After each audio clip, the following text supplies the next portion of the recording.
ফরিদপুরের সদরপুর উপজেলায় আমরা বিএনপি পরিবারের পক্ষ থেকে দরিদ্রদের মাঝে বিনামূল্যে ঘর এবং সেলাই মেশিন বিতরণ করা হয়েছে। আমরা বিএনপি পরিবারের উপদেষ্টা ও জাতীয়তাবাদী কৃষক দলের কেন্দ্রীয় কমিটির আন্তর্জাতিক বিষয়ক সম্পাদক আলমগীর কবিরের নিজস্ব অর্থায়নে সেলাই মেশিন ও ঘর বিতরণ করা হয়।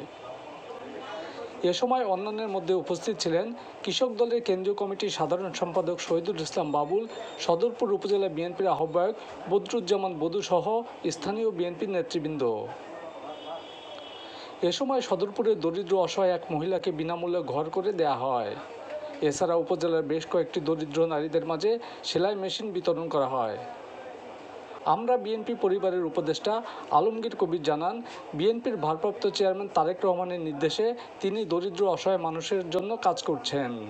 আমি সবসময় চেষ্টা করি মানুষের পাশে কিভাবে দাঁড়ানো যায়। আমাদের লিডার জনাব তারেক রহমান বলছেন প্রত্যেকটা নেতাকর্মীকে মানবিক হতে হতে, সব কিছু দলমত নির্বিশেষের আগে মানুষ আগে।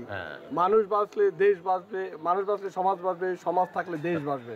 তা আমরা সবাই যাতে একজন মানবিক মানুষ হই, আমাদের সমাজের যারা হতদরিদ্র সুবিধা বঞ্চিত আছে তাদের পাশে যে যেভাবে পারেন।